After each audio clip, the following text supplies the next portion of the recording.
បើជាព្រាយខ្លាសង្គ្រប់ពួកឯងបានពីលើហើយពួកឯងគិតថាអាចរស់ដែរជាស្អីគេទៅអាម៉ៅជាអកុសលពេលដែលអ្នកភូមិបានទៅដល់ក៏ឃើញសភាពសាកសពត្រូវសត្វខ្លាខំហែកស៊ីដោយសភាពសាហាវឃោឃៅ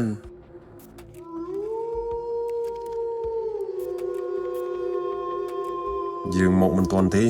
ទូអ្នកទាំងអស់គ្នាជួយគ្នាមួយដៃមួយជើងចាត់ចែងសាកសពនេះឲ្យបានល្អផងរួចក៏បានសូត្រនៅមន្តគាថារបស់គាត់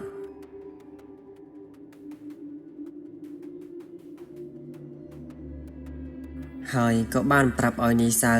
យកកំបិតស្ទាបនោះទៅចាក់នៅនឹងដីចំនៅកណ្ដាលផ្ទះរបស់តានឹមបន្តិចក្រោយមកសំឡេងសម្រែកនោះក៏ស្រាប់តែបដូរពីសំឡេងមនុស្សប្រែទៅជាសំឡេងសត្វខ្លាស្រែកគួរឲ្យខ្លាច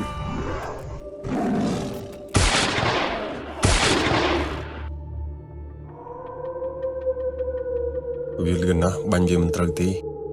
ម៉ៅនិងអ៊ំជៀនក៏បានសូត្រដាស់នៅសត្វអាគមរបស់គាត់រៀងខ្លួនតែម្ដងហើយគ្រាន់តែចេញមកភ្លាមការចាប់ដើមប្រយុទ្ធគ្នាក៏បានលាន់សំឡេងសន្ធឹកបូករួមនឹងសម្រែកដ៏គួរឲ្យខ្លាច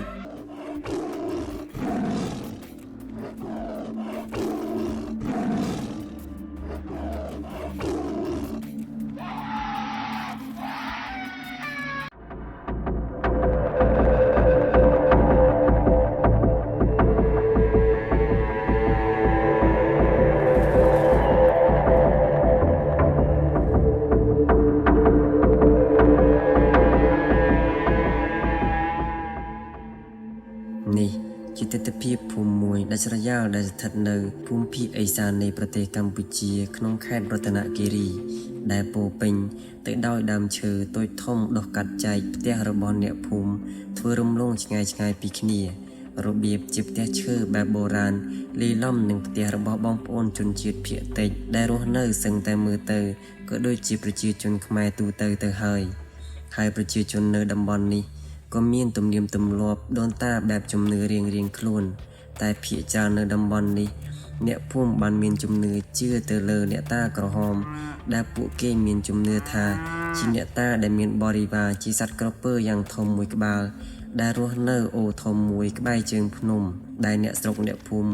តែងតែយកសត្វចិញ្ចឹមដូចជាគោក្របីទៅផឹកទឹកនៅទីនោះហើយពួកគេក៏បានសង់ខ្ទមដែលមានរូបសំណាកលោកតាក្រហមនៅទីនោះនិងគោរពបូជាផងដែរហើយលើពីនេះទៅទៀតគេក៏តែងតែមានចាស់ព្រឹទ្ធាចារ្យជាអ្នកចាត់ចែងរៀបចំពិធីសែនព្រេនផងដែរហើយគាត់គឺជាតានឹម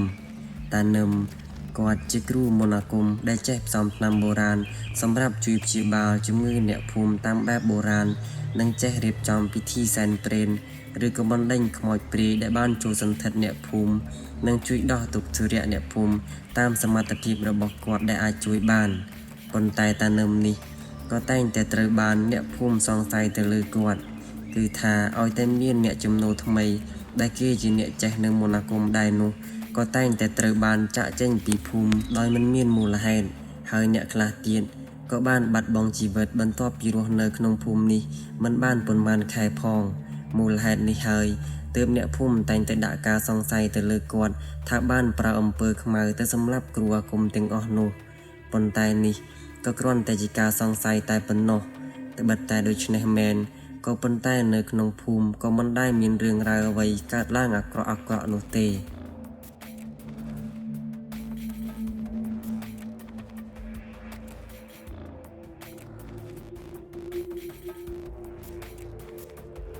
ឮថាថ្ងៃនេះពួកឯងចូលព្រៃតែហេតុអីក៏ថ្ងៃហើយមិនឃើញមានអ្នកណាទៅបែបនេះ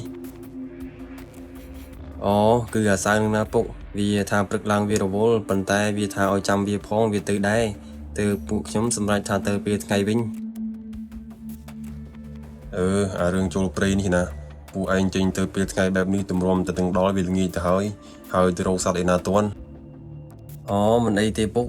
ពួកខ្ញុំមានកន្លែងពួកខ្ញុំហើយសម្បូរសត្វណាស់ពេលយប់មិនខ្វះទេសត្វដើរកន្លែងម្ដុំព្រៃនោះណាមួយឲ្យពួកខ្ញុំទៅចោលអាសៅយ៉ាងម៉េចបើចូលព្រៃជាមួយគ្នាតែរហូតហើយមែនហើយឬវាប្រាប់ថាបងប្អូនវាមកលេងហើយជាមិត្តភក្តិរបស់ឪពុកវាហើយជាគ្រូអាគមទៀតផង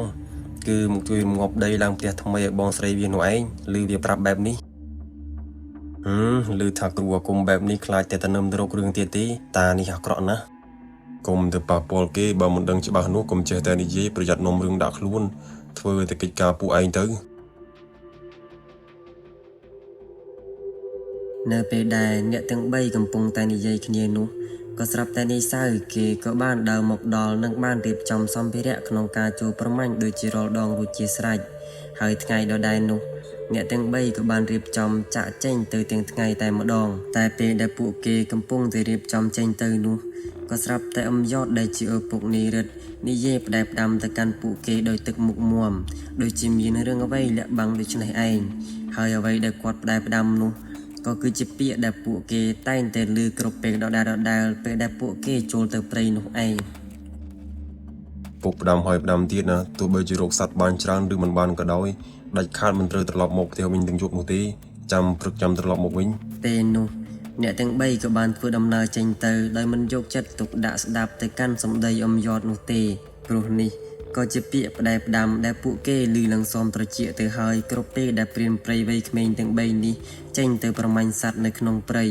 ហើយអ្នកទាំង3នេះក៏ជាអ្នកចូលព្រៃយ៉ាងស្ទាត់ជំនាញរាប់ឆ្នាំណាស់មកហើយដែរ ឆ្ងល់ពុកឯងណារិទ្ធគាត់ផ្ដែផ្ដាំដដែលដូចជាមានរឿងអីអាចកំបាំងអញ្ចឹងនៅផ្ទះគាត់មានដែរនិយាយរឿងអីប្រាប់ឯងឬអត់អើយឯងទៅខ្វល់អីសម្ដីគាត់នោះគ្មានស្អីទេគាត់គ្រាន់តែនិយាយបែបបារម្ភពីពួកយើងធម្មតានោះឯង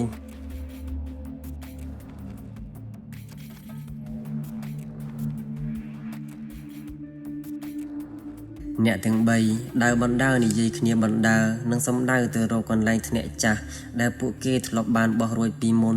និងជាកន្លែងដែលសម្បូរសត្វព្រៃឆ្លងកាត់ទោះបីជាពួកគេធ្លាប់បាញ់សត្វជាច្រើនដងនៅកន្លែងដដែលនោះក៏ដោយ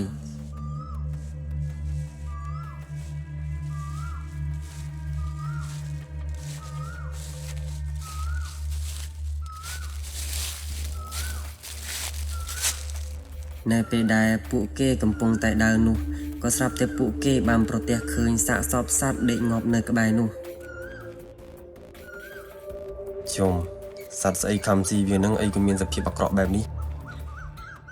អាចថាជាឆ្កែចចកទេដឹងព្រោះមើលទៅមានសភាពខំហែកមានស្នាមចង្គោមនិងទាំងក្រញ៉ាំទៀតផងបើឆ្កែចចកវាខំស៊ីទាំងអស់បាត់ទៅហើយវាមិនទុកបែបនឹងទេហើយមើលទៅដូចជាងាប់យប់មិញនេះទេសត្វនេះនោះពួកឯងនៅវេកញែកដល់ណាទៀតមេងឹតឥឡូវហើយចាប់ប្រញាប់ទៅពេលនោះពួកគេក៏មិនបានខ្វាយខ្វល់នឹងសាច់សត្វដែលងាប់នោះទេព្រោះថានេះគឺជាទម្លាប់នឹងដំណំទៅហើយសម្រាប់រៀនព្រៃគឺគេមិនយកសាច់សត្វដែលបានស្លាប់ដោយសារការខំហែកស៊ីដោយសត្វសាហាវឬអ្វីមួយដែលមិនដឹងប្រភពច្បាស់លាស់យកមកហូបនោះឡើយ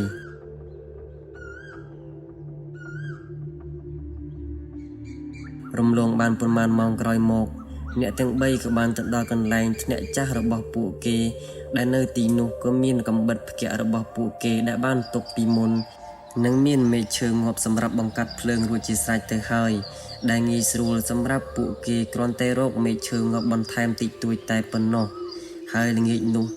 ពួកគេក៏បានហូបបាយដែលបានលេចខ្ចប់មកពីផ្ទះរៀងៗខ្លួនហើយក៏សំងំត្រៀមចាំប្រមាញ់សត្វដែលដើរឆ្លងកាត់នៅម្ដុំព្រៃនេះតែល្ងាចថ្ងៃដដែលនោះពេលដែលពួកគេទាំង3កំពុងសំងំនៅខាងលើធ្នាក់និងមិនទាន់ប្រមាញ់សត្វបានមួយក្បាលផងនោះក៏ស្រាប់តែមានមនុស្សចាស់ម្នាក់ស្លៀកខោខ្មៅអាវខ្មៅដើរកាត់នៅទីនេះដែលពួកគេមើលទៅទើបស្គាល់ថាជាតានឹមនោះឯងយ៉ាងមិនហើយឲ្យ3នាក់បើបានសត្វបានច្រើនចុចអញមួយក្បាលផងគ្រាន់តែបានឃើញតានឹមស៊ូមកកាន់ពួកគេដូច្នេះពេលនោះនាយជឿនគេក៏បាននិយាយថាតានឹមអើយតែឯងចាស់ហើយខំចូលព្រៃធ្វើអីហើយមករកថ្នាំម្ដងពី3ថ្ងៃមិនខ្លាចគ្រោះថ្នាក់ទេអីមិនហើយតើត្រឡប់ទៅវិញទៅពួកខ្ញុំទើបតែមកដល់ដែរទេមិនទាន់បានសត្វមួយក្បាលទេ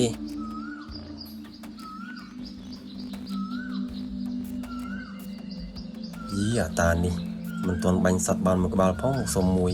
នាំសួយមែនកុំនិយាយបែបនេះប្រយ័ត្នគាត់ឮតានេះអាក្រក់ណាស់អញសង្ស័យតែអ្នកចំនួនថ្មីដែលមកលើហើយស្លាប់នោះមកពីតានេះធ្វើអំពើអំពន់សម្រាប់គេផងក៏មិនដឹងបើអញ្ចឹងមានអញកាប់ឲ្យងាប់តែម្ដងអញស្អប់ណាស់អាអ្នកជាអំពើអំពន់បែបនេះហើយដល់សម្រាប់គេឯងនិយាយអញ្ចឹងអាសៅឮថាខ្លោមរាកឪពុកឯងមកលេងនឹងមត់ងប់ដីឡើងផ្ទះបងស្រីឯងនោះបើគាត់ជាអាគមជាអីនោះប្រយ័ត្នទៅអើយមិនមែនឯងមិនដឹងឯណា អ្នកភូមិគេសង្ស័យគ្រប់គ្នាតែមិនមានផុសតាំងទៅចោតគេណាមួយខ្លាចនាំរឿងដាក់ខ្លួនផងអញថាមិនអីទេណាមួយមិនមានឪពុកអញមិនដឹងឯណាហើយនៅសុកឪពុកអញឯណាតែហៅមិត្តភក្តិគាត់ឲ្យមកស្លាប់នោះហើយអញធ្លាប់ឮឪពុកអញនិយាយថាអ៊ំទាំង3នាក់នោះមិនមានធម្មតានោះទេចាំតែមើលសិនទៅកុំតន់គិតវែងឆ្ងាយមិនដឹងថាតើនឹមគាត់បែបនឹងមែនឬអត់ផង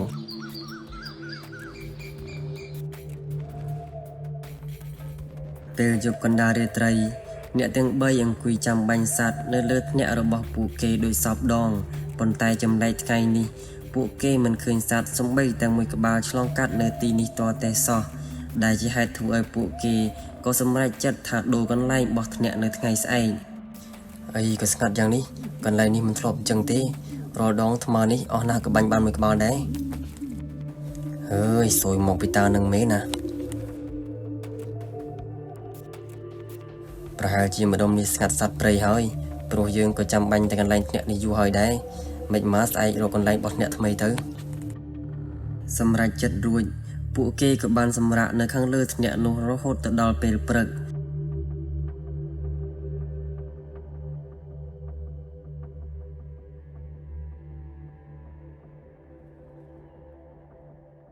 ហើយដល់ព្រឹកឡើង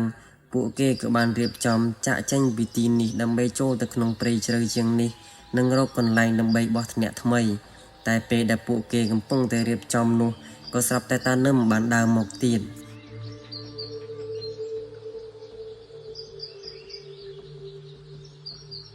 យ៉ាងម៉េចហើយអា3នាក់មានបានសពច្រើនដែរឬអត់ចែកយើងផង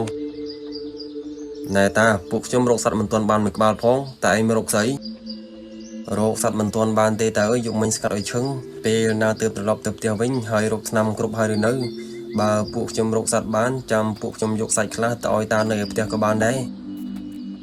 ពេលនោះតានឹមគាត់ក៏មិនបានឆ្លើយតបអ្វីនោះទេគ្រាន់តែញញឹមហើយក៏ចាក់ចេញពីទីនេះបាត់ទៅចំណែកអ្នកទាំង3នេះក៏ធ្វើដំណើរចូលព្រៃកាន់តែជ្រៅ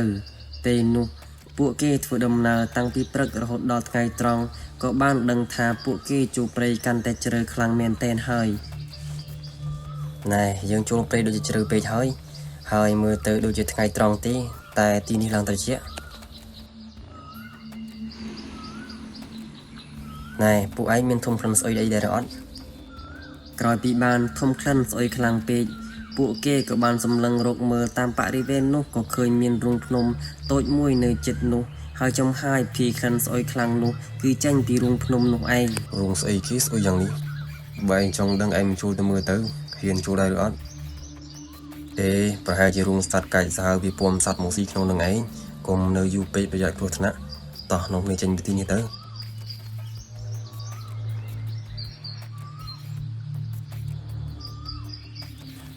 ពេលដែលពួកគេបានចាក់ចេញពីទីនោះហើយពួកគេក៏បានរកបានកន្លែងសមគួរសម្រាប់ពួកគេចាំប្រមាញ់សត្វនៅយប់នេះហើយពួកគេបានសាងសង់ថ្នាក់រួចរាល់បានយ៉ាងឆាប់រហ័សព្រោះនេះគឺជាជំនាញរបស់ព្រានព្រៃវ័យក្មេងទាំង3នាក់នេះទៅហើយនៅមិនឆ្ងាយពីកន្លែងដែលពួកគេបោះថ្នាក់ក៏មានអូរឫស្សីមួយនៅក្បែរនោះដែលនៅតាមអបមាត់អូរក៏មានសភាពពោពេញទៅដោយដើមឫស្សីព្រៃដូច្នេះហើយទើបពួកគេគិតថាច្បាស់ជាមានសត្វដើរឆ្លងកាត់ទីនេះដើម្បីផឹកទឹកជាមិនខានប៉ុន្តែក្រោយពីពួកគេអង្គុយចាំអស់មួយល្ងាចក៏មិនឃើញសត្វដើរកាត់ទីនេះសូម្បីតែមួយក្បាលនោះឡើយយប់ឡើងក៏បានមកដល់ព្រានព្រៃទាំង3អង្គុយលើថ្នាក់កណ្ដាលព្រៃដែលក្នុងដៃរៀងខ្លួនក៏មានកាន់នៅកាំភ្លើងនិងភ្នែកសម្លឹងមើលទៅបរិវេណខាងក្រោមដោយយកចិត្តទុកដាក់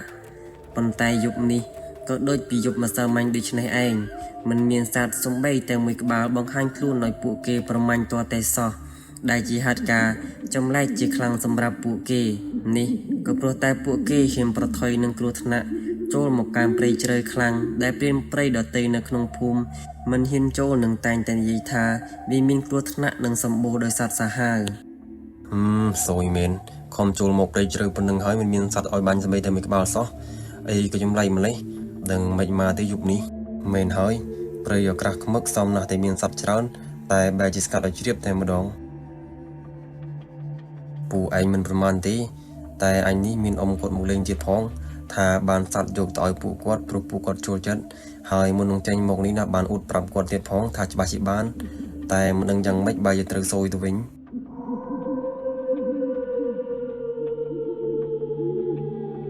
ពេលដែលអ្នកទាំង3កំពុងតែនិយាយរអ៊ូរទាំនៅខាងលើធ្នាក់សុកក៏ស្រាប់តែពេលនោះតានឹមបានដើរមករកពួកគេទៀតតែមកលើកនេះគឺដោយសភាពប្រញាប់ប្រញាល់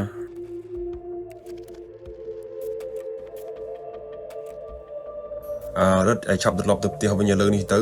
ពេលដែលយើងត្រឡប់ទៅក្នុងភូមិបានឮដំណឹងថាពុករបស់ឯងបានធ្លាក់ពីលើផ្ទះហើយមានសភាពធ្ងន់ធ្ងរណាស់ឆាប់ទៅមើលលើពុកឯងទៅរត់ចាំព្រឹកទៅអី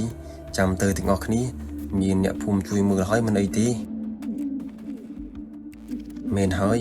ឯងមិនឆ្ងល់ខ្លះទេអីថាពួកយើងចូលមកក្នុងព្រៃជ្រៅប៉ុណ្ណាហើយនោះហើយតើនឹមគាត់ចាស់ហើយគាត់មកទីនេះបានយ៉ាងម៉េចចាំព្រឹកទៅចាំទៅទាំងអស់គ្នាឯងសង្ស័យអញធ្វើអីអាយត់ជាពុករបស់រិទ្ធរឿងឲ្យអញមិនស្គាល់នោះគ្រាន់តែបានឮតានឹមនិយាយប្រាប់បែបនេះភ្លាមនីរិតគេក៏បានភ្ញាក់ផ្អើលដោយការព្រួយបារម្ភទៅកាន់អ៊ំយត់ដែលជាឪពុករបស់គេហើយក៏ព្រមត្រឡប់ទៅកាន់ភូមិវិញជាមួយតានឹមទាំងកណ្ដាលយប់នោះឯងពេលនោះនីរិតគេក៏បានចុះមកដើម្បីត្រឡប់ទៅភូមិវិញជាមួយតានឹមតែពេលនោះរឿងរ៉ាវដ៏គួរឲ្យរន្ធត់ក៏បានកើតឡើងតែម្ដងដោយតានឹមក៏បានប្រែក្លាយជាសត្វខ្លាដំបងមួយក្បាលលោតសង្គ្រប់ទៅកាន់នីរិតតែម្ដងនៅខណៈពេលនោះសំឡេងស្រែកឲ្យជួយពីសំណាក់នីរិតធ្វើឲ្យអ្នកទាំងពីរច្របូកច្របល់ព្រោះតែខ្លាចបាញ់ត្រូវនីរិតដែលកំពុងត្រូវសត្វខ្លាសង្គ្រប់ពីលើអើយអញញ័រដៃអស់ហើយតើនេះជាស្អីទៅអញបាញ់មិនកើតទេខ្លាចត្រូវអារិទ្ធពួកឯងឆាប់បាញ់វាទៅកុំខ្វល់ពីអញអីឲ្យលឿនទៅ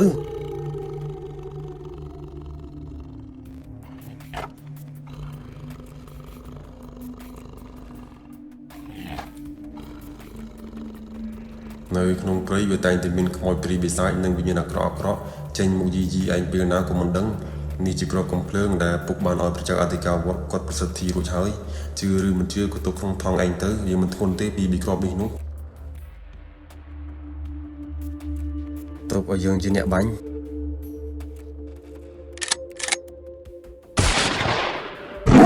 ក្រោយពីបានត្រូវមួយគ្រាប់ចំដៃខាងស្ដាំសត្វខ្លានោះក៏បានរត់បល់ស្ទុះចេញពីទីនោះភ្លាមតែម្ដង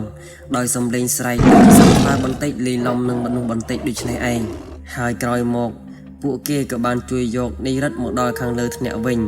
ហើយឃើញថាជើងម្ខាងរបស់នីរិតក៏ត្រូវក្បាលខ្លានោះខំត្រូវរបួសយ៉ាងខ្លាំងតែទោះបីជាយ៉ាងណា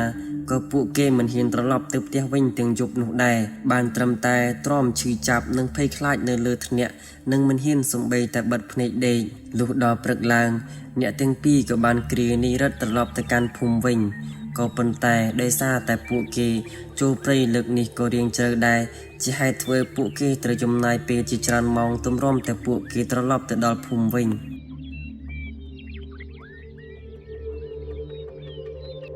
ជាធម្មតាពួកគេចូលព្រៃប៉ុន្មានថ្ងៃទៅត្រឡប់មកវិញពួកវាទៅមិនដែលយូរទេដេកព្រៃតែមួយយប់វាត្រឡប់មកវិញហើយ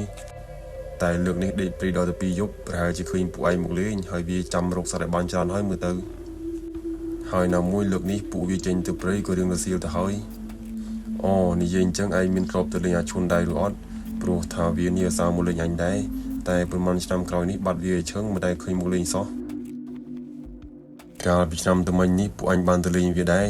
តែមិនដឹងថាគួរអាណិតឬក៏សើចវាទេវាជួបរឿងដែលនឹកស្មានមិនដល់សោះនៅពេលដែលពួកគាត់កំពុងតែនិយាយគ្នានៅលើគ្រែនៅផ្ទះអ៊ំក្លឹមដែលជាមេភូមិនៅទីនេះហើយគាត់ក៏ជាឪពុករបស់នីសៅនោះឯងហើយរំពេចនោះ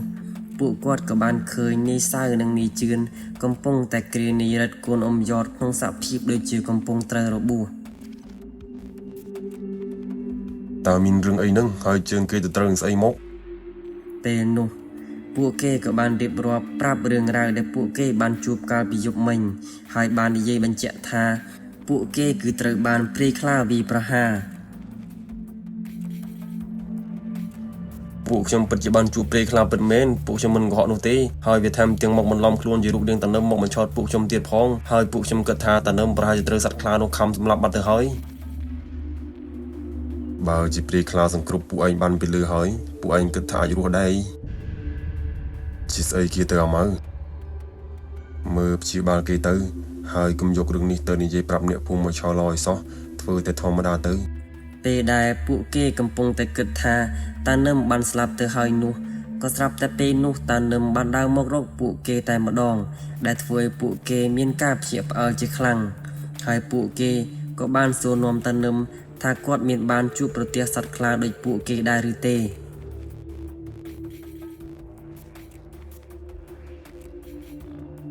ពួកឯងចូលព្រៃជ្រៅវាមិនខ្វះទេពពួកសត្វកាចសាហាវនោះចំណែកយើងត្រឡប់មកភូមិវិញតាំងពីព្រឹកម្សិលមិញមកម្លេះហើយយើងមកនេះថាមកសួររកសាច់សត្វពីអាសៅដែលវាថាបាញ់បានវាយកទៅចែកយើងខ្លះតែមិននឹងថាពួកឯងជួបរឿងបែបនេះសោះអញ្ចឹងយើងត្រឡប់ទៅវិញហើយ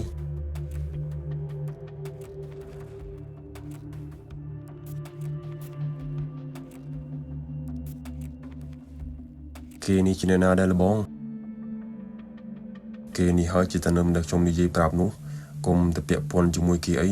តានេះមិនស្រួលទេអញថាគ្មានព្រាយខ្លាស្អីទេព្រាយដែលកូនឯងទៅនោះ ពេលនោះព្រានទាំង3ក៏បានដាក់ការសង្ស័យទៅកាន់បុរសចំណាស់ម្នាក់នោះហើយក៏បានប្រាប់រឿងរ៉ាវដែលពាក់ព័ន្ធទៅនឹងមនុស្សដែលអាចប្រែក្លាយជាសត្វខ្លាបានដែលតាក់ទងទៅនឹងវិជាស្មិល អញថានេះស្មើហើយច្បាស់ហើយបើព្រាយខ្លាមែនអា3នាក់នេះគ្មានជីវិតត្រឡប់មកវិញទេតែនេះក៏សំណាងដែរចេះបាញ់ឲ្យវាមានរបួសបែបនេះខ្លាចតែយប់នេះវាចេញមករកគោក្របីទេលបងហើយបើវាស៊ីមនុស្សទៀតកាន់តែពិបាកហើយ ក្រោយពីព្រានព្រៃទាំង3ពិភាក្សារឿងរ៉ាវពាក់ព័ន្ធនឹងគ្រូស្មិលនោះរួចមកពួកគាត់ក៏មិនបានទៅប្រកាសចោទប្រកាន់គេនោះដែរណាមួយពួកគាត់ក៏មិនទាន់បានឃើញច្បាស់នឹងភ្នែកនោះទេជាពិសេសនោះគេក៏មិនទាន់បានសម្លាប់អ្នកភូមិណាម្នាក់នៅឡើយទេហើយយប់នេះគឺជាខែភ្លឺថ្ងៃ15កើតបងប្អូនអ្នកភូមិនៅទីនេះគេក៏តែងតែលេងរាំស្គរដៃលេងកំសាន្តតាមបែបតំបន់នៅសម័យនោះហើយអ៊ំក្លឹមគាត់ក៏ជាមេភូមិនៅទីនេះគាត់ក៏តែងតែចូលរួមមិនដែលអខានឡើយហើយដោយកប់ជួនអ៊ំទាំង3មកលេងគាត់ដូចនេះទៀតគាត់ក៏នាំអ៊ំទាំង3ទៅមើលទស្សនភាពរំលេងកំសាន្តនៅក្នុងភូមិរបស់គាត់ផងដែរ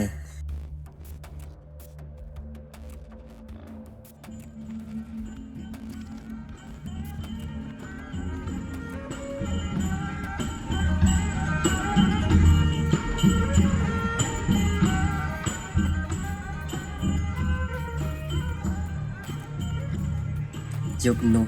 ទស្សនភាពមើលទៅពោពេញដោយភាពសប្បាយអ៊ូអរនិងរីករាយជាខ្លាំងមានអ្នកខ្លះលក់នំអ្នកខ្លះចាក់អាប៉ោងហើយអ្នកខ្លះទៀតក៏អង្គុយផឹកស្រារំលេងតាមចំណូលចិត្តផ្សេងៗគ្នាហើយអ្វីដែលពួកគាត់បានសម្គាល់នោះយប់នោះក៏មិនបានឃើញវត្តមានតានឹមនៅទីនោះដែរ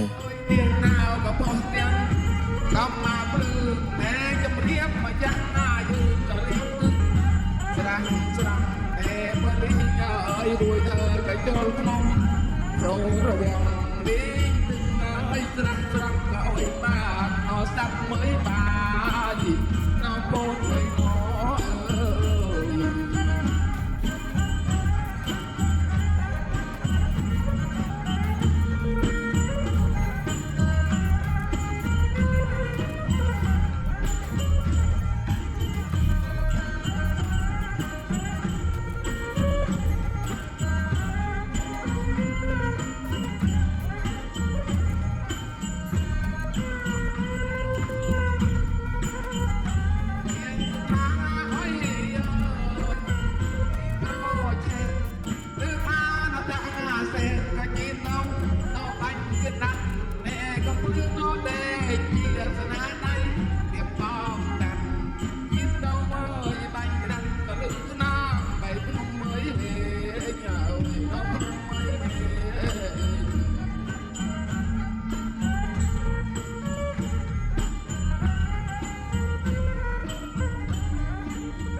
នៅពេលដែលពួកអ្នកភូមិកំពុងតែរំលេងសប្បាយនោះពេលនោះក៏ស្រាប់តែមានអ្នកភូមិម្នាក់បានរត់មកប្រាប់អ៊ំក្លឹមថា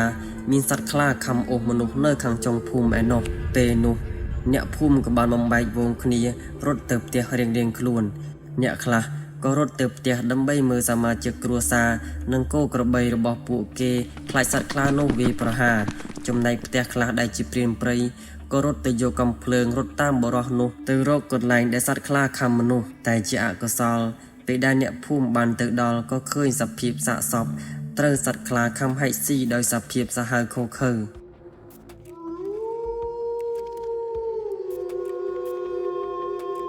យើងមកមិនទាន់ទេទូអ្នកទាំងអស់គ្នាជួយគ្នាមួយដៃមួយជើងចាត់ចែងសាកសពនេះឲ្យបានល្អផងឯងរកកំភ្លើងឲ្យយើង3ដើមមកហើយជួយឲ្យអាសៅជូនយើងទៅផ្ទះតានឹមនោះបន្តិចចំណែកឯងនៅជួយអ្នកភូមិចាត់ចែងរឿងសពនេះហើយក្រោយពីនិយាយរួចលោកមេភូមិខ្លឹមក៏បាននាំអ្នកភូមិចាត់ចែងទៅកាន់សាកសពនោះចំណែកព្រានចាស់ទាំង3ក៏ឲ្យកូនប្រុសរបស់អ៊ំខ្លឹមជូនពួកគាត់ទៅរកផ្ទះតានឹមដែលនៅក្នុងដៃក៏ប្រដាប់ទៅដោយកាំភ្លើងម្នាក់មួយដើមគ្រាន់តែនេះសៅបានជូនពួកគាត់ទាំង3ទៅដល់ក៏ឃើញថាសភាពផ្ទះនោះមានសភាពស្ងាត់ជ្រងំហើយជាផ្ទះដែលនៅដាច់ឆ្ងាយពីគេនិងមានសភាពព្រៃដុះព័ទ្ធជុំវិញពេលនោះពួកគាត់បានសែបសូត្រនៅមុនគាថារួចជាស្រេចហើយក៏បានដើរលបខិតជិតចូលទៅកាន់ជុំវិញផ្ទះរបស់តានឹមហើយពួកគាត់ឈរនៅជុំវិញជ្រុងផ្ទះនិងបានត្រៀមកំភ្លើងនៅក្នុងដៃរួចជាស្រេចហើយពេលនោះអ៊ំម៉ៅគាត់ក៏បានដកហូតយកកាំបិតស្នៀតរបស់គាត់ចេញពីថង់យាមរួចក៏បានសូត្រនៅមុនគាថារបស់គាត់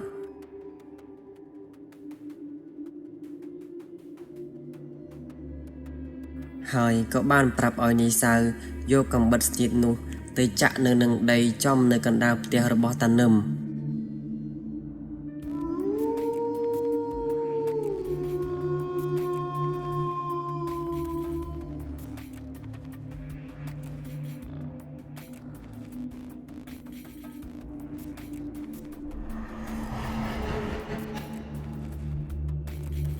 ពេលនោះគ្រាន់តែកាំបិតនោះបានចាក់ទៅនឹងដីក្រោមផ្ទះរបស់តានឹមហើយក៏ស្រាប់តែសម្លេងសម្រែករបស់តានឹមហាក់បីដូចជាមាននរណាគេយកភ្លើងទៅដុតរលខ្លួនប្រាណរបស់គាត់ដូចនេះឯងតែបន្តិចក្រោយមកសម្លេងសម្រែកនោះក៏ស្រាប់តែបដូរពីសម្លេងមនុស្សប្រែទៅជាសម្លេងសត្វខ្លាស្រែកគួរឲ្យខ្លាច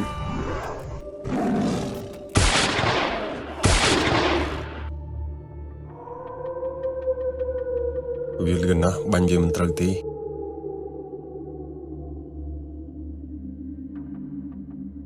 យើងគួរដេញវារអត់លបងមិនកើតទេយើងទៅវិញសិនទៅបើដេញវាចូលព្រៃពិបាកយកឈ្នះវាខ្លាំងណាស់អើយអញខ្លាចតែអ្នកភូមិគេចោទថារឿងដែលកើតឡើងទាំងប្រមាណមកឲ្យពួកអញទេមិនបាច់ភ័យទេអ្នកភូមិនៅទីនេះអ្នកណាគេសង្ស័យតែនំយូរមកហើយគ្រាន់តែថាបើអ្នកភូមិសង្ស័យនោះគឺគេឆ្ងល់រឿងមានសត្វខ្លាចូលភូមិនោះឯងចុះហេតុអីក៏មិនដោយមានអ្នកណាគេធ្វើអីគេបែបនេះរឿងតាក់ទងនឹងអំពើអំពន់អីនេះមានភ័ស្តុតាងឯណាទៅចោទគេនោះហើយណាមួយអ្នកភូមិគេមិនចង់នាំរឿងដាក់ខ្លួនផងហើយឯងឃើញតានឹមនៅម្នាក់ឯងអញ្ចឹងមិនមានធម្មតាទេកូនចៅគេសុទ្ធតែជាអ្នកគ្រាន់បើដែរតែតានឹមមិនទៅនៅជាមួយគេហើយគុណប្រសាតានឹមនេះណាគឺជាអតីតមេព្រៃនៅវណ្ណស័យយើងនេះឯងឥឡូវអញ្ចេះទៅលបងប្រាប់អ្នកភូមិឲ្យផ្អាកចូលព្រៃប៉ុន្មានសັບសិនទៅហើយបើឃើញតានឹមឲ្យពួកគេរាយការណ៍មកលបងមកព្រោះថាលបងជាមេភូមិនៅទីនេះនិយាយទៅពួកគេនឹងស្ដាប់ហើយមិនដឹងថារកតានឹមឃើញឬអត់នោះទេគ្រូស្មើនេះមិនមានធម្មតាទេល្មមលេងជាមួយគេមិនចុះទេហើយឥឡូវគេហ៊ានដល់សម្រាប់អ្នកភូមិទៀតមើលទៅទុកយូរមិនកើតទេមិនពិបាកទេបើថារកវាមិនឃើញយប់នេះក៏ហៅវាឲ្យមកផ្ទះតែម្ដងទៅចុះបើគេមិនមកនោះរបស់របរវានៅពេញផ្ទះបើវាមិនមកទេក៏មានតែបខំឲ្យវាមកលុះយប់ឡើង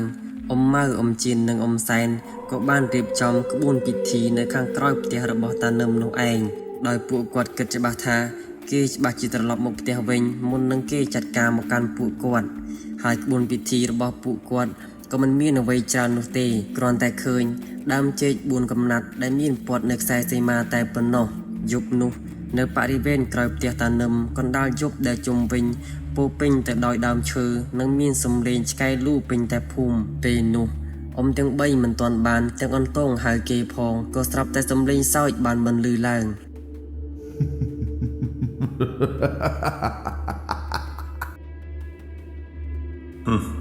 មិនបាច់ហៅអញទេពួកឯងគង់តែងាប់នៅយប់នេះទេកុំប្រញាប់ពេក មើលមានផ្លិចរបស់អីនៅផ្ទះដែរឬអត់ចូលមកយកមក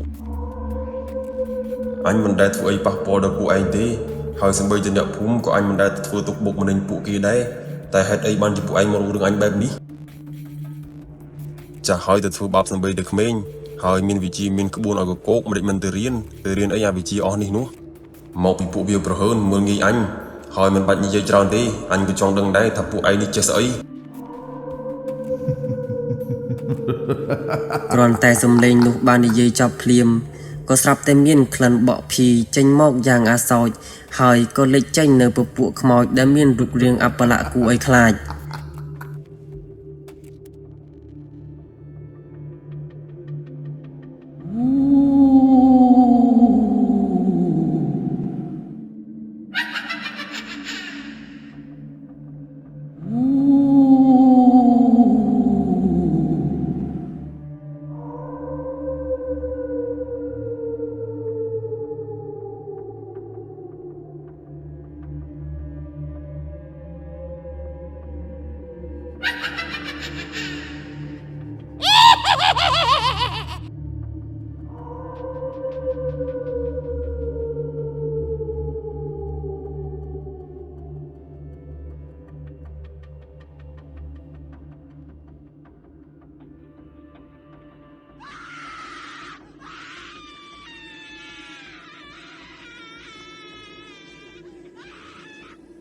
ក្រោយពីពពួកខ្មោចទាំងអស់នោះបានរលាយបាត់អស់ទៅក៏ស្រាប់តែលេចរូបរាងនៅក្របីមួយគូបានដើរមកទៀតហើយនេះគឺជាក្របីដែលដាស់ឡើងដោយគ្រូស្មើនោះឯងហើយក្របីដែលរាងកាយឆេះពោពេញទៅដោយភ្លើងនេះពួកគាត់ដឹងថាក្របីមួយគូនេះមិនធម្មតានោះទេ អាខ្មៅមួយគូនេះមិនដឹងថាវាធ្លាប់បុកសម្លាប់គ្រូអាគមប៉ុន្មានអ្នកហើយទេលបងទាំងពីរលេងជាមួយអាមួយគូនេះទៅខ្ញុំចាំតែវាមកដោយខ្លួនឯងទេចាំខ្ញុំលេងតើនឹងម្ដងពេលនោះអ៊ំម៉ៅនិងអ៊ំជៀនក៏បានសូត្រដាស់នៅសត្វអាគមរបស់គាត់រៀងខ្លួនតែម្ដងហើយគ្រាន់តែចេញមកភ្លាមការចាប់ដើមប្រយុទ្ធគ្នាក៏បានលាន់សំលេងសន្ធឹកបូករួមនឹងសម្រែកដ៏គួរឲ្យខ្លាច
ក្រោយពីបានប្រយុទ្ធគ្នាអស់មួយសន្ទុះធំសត្វអាគមដែលជាក្របីមួយគូនោះក៏មិនអាចយកឈ្នះទៅកាន់សត្វអាគមរបស់អ៊ំទាំងពីរបាននោះទេហើយអ៊ំម៉ៅនិងអ៊ំជៀនក៏បានពន្លត់សត្វអាគមរបស់គាត់វិញ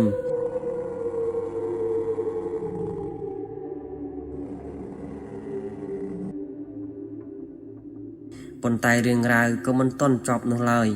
សំឡេងក្រហមក៏បន្លឺឡើងស្របពេលជាមួយនឹងសត្វខ្លាដែលមានកែវភ្នែកពោពេញដោយកំហឹងបានដើរមកវាមកខ្លួនឯងហើយ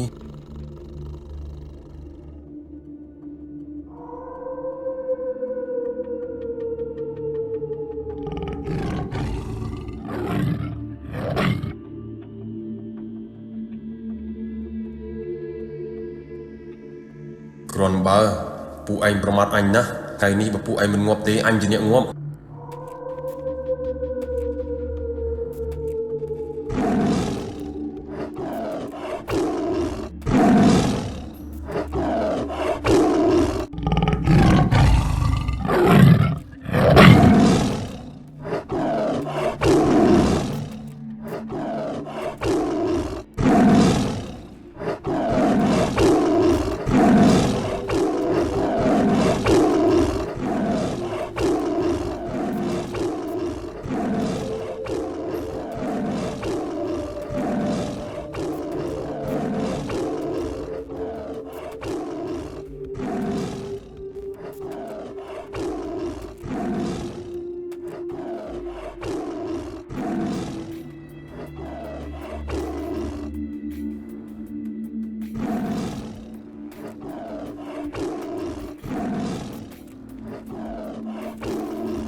ក្រោយពីតានឹមបានស្លាប់ដោយចាញ់សឹកអាគមរបស់ព្រានទាំង3រួចមកអ៊ំក្លឹមនិងអ្នកភូមិក៏សម្រេចចិត្តបូជាសាកសពរបស់តានឹមនិងផ្ទះរបស់គាត់តែម្ដងហើយនេះគឺជាសាច់រឿងពេញហើយរឿងមួយនេះក៏សូមបញ្ចប់តែត្រឹមនេះខ្ញុំបាទសូមអរគុណដល់ពុកម៉ែបងប្អូនដែលបានឧបត្ថម្ភថវិកាសម្រាប់ផលិតវីដេអូនេះហើយខ្ញុំសូមអរគុណនិងអរព្រគុណដល់ពុកម៉ែបងប្អូនទាំងអស់គ្នាដែលតែងតែបន្តការរងចាំនិងគាំទ្ររឿងដែលផលិតឡើងដោយកូនខ្មែរ